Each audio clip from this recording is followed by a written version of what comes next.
I was 13 when it happened, and even now, I can't explain it. Some nights, I still wake up gasping. The image burned into my mind, a memory I wish I could erase. My parents had gone out for the night, leaving me alone in our quiet house on the edge of town. We lived near a wooded area with only a few neighbors nearby. I didn't mind being alone. I had my dog Charlie, a big German shepherd who never left my side. That night, I was in my bedroom, scrolling through my phone while some late-night TV show played in the background. Charlie lay at the foot of my bed, relaxed but alert, his ears twitching every now and then. Then, at exactly 12:14 a.m., he lifted his head.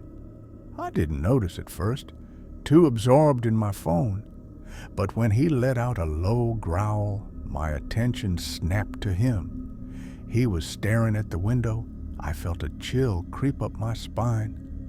My window faced the backyard, which stretched into dense woods. There shouldn't have been anything out there, not this late. I sat up, my heart pounding. "What is it, boy?"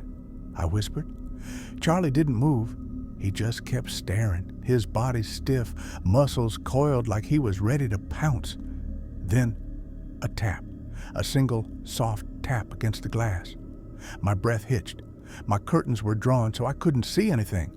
I told myself it was probably a branch, maybe the wind. Then it happened again. Tap, tap, slow, deliberate. Charlie let out a deep, guttural growl, the kind I'd never heard from him before. Every hair on my body stood on end. I forced myself to move, creeping toward the window.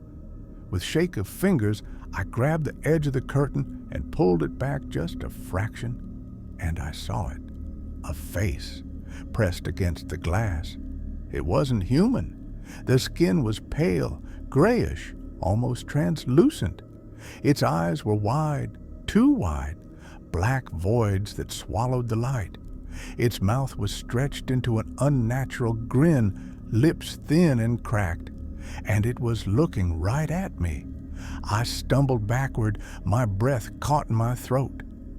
Charlie erupted into furious barking, lunging at the window, but the thing didn't flinch. It just stood there, staring. Then it raised a single hand and waved. I grabbed my phone, my hand shaking so badly I could barely dial 911. Before I could press call, the tapping started again, faster now, erratic, like impatient knocking. My vision blurred with panic. Then the window slid open. I hadn't unlocked it. The thing was coming in. I screamed, bolting for the door, Charlie right behind me.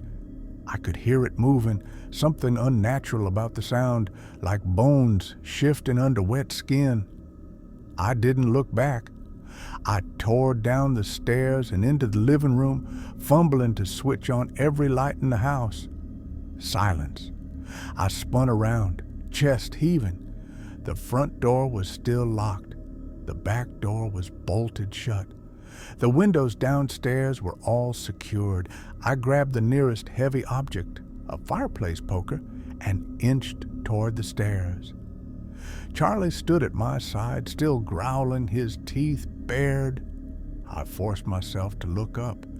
The hallway outside my bedroom was empty, but my window? It was wide open. I never heard it leave, never saw it go. But when I finally worked up the courage to check my room, the only thing left behind was a single handprint smeared against the glass, a print too large, with fingers too long. That night, I barricaded myself in the living room. Charlie curled up next to me, his body tense, even as he dozed off.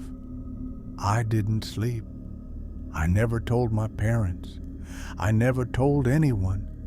But some nights, I wake up to soft, deliberate tapping on my window, and I don't look.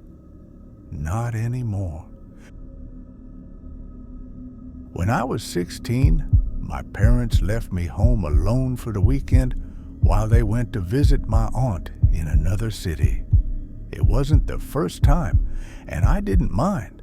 I actually enjoyed having the house to myself. It was a quiet Friday night, and I was curled up on the couch watching a horror movie with my golden retriever Max snoozing beside me. At around midnight, Max's ears perked up, and he let out a low growl. I paused the movie, suddenly aware of how eerily silent the house had become.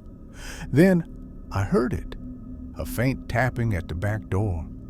My first thought was the wind, but the taps were too rhythmic, too deliberate. I got up cautiously, trying to peer out the window without being seen. The backyard was cloaked in darkness, the porch light casting long shadows. No movement. Max, however, remained rigid, his eyes fixed on the door. Then the tapping stopped. Relieved, I let out a breath and turned back toward the living room. That's when the knocking started, this time from the front door. My heart leaped into my throat. I tiptoed toward the peephole, but hesitated. What if someone was staring back at me? Instead, I crouched down and listened. Nothing but the soft rustle of leaves outside. I tried to shake it off. Maybe a neighbor, maybe just some prank. But then Max bolted toward the basement door, barking frantically. A chill ran down my spine.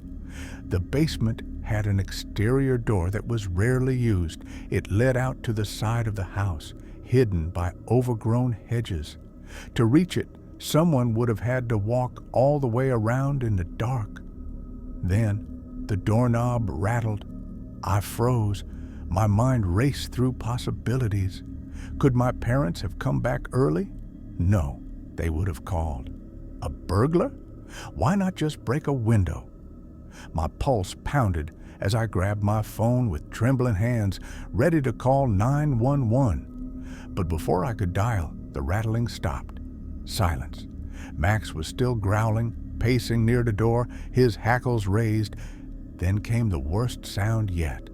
A voice, a hushed, breathy whisper just beyond the basement door. "I see you." I nearly dropped my phone. Every hair on my body stood on end. My hands shook as I backed away, trying to make as little noise as possible. Max snarled, his body tense, ready to pounce. I managed to hit call on my phone and whispered frantically to the operator. They told me to stay put, that police were on their way. Minutes felt like hours. I stayed hidden, clutching Max, heart hammering in my chest. The whispering continued, incoherent murmurs mixed with occasional chilling laughter. And then, nothing, just the distant wail of sirens. The police arrived and searched the property. They found footprints leading from the backyard to the basement door, stopping just at the threshold. But whoever had been there was gone. There were no signs of forced entry, no evidence left behind, just those eerie footprints circling my house. I stayed with a friend for the rest of the weekend. My parents were horrified when they found out. We installed extra locks, security cameras, motion lights, everything. But we never found out who it was or what they wanted. And the scariest part? A week later, when I checked the footage from our newly installed cameras, I saw something that still haunts me to this day. At exactly midnight, the camera by the basement door picked up movement. A tall, shadowy figure stood there facing the house, watching. And then, without a sound, it walked away.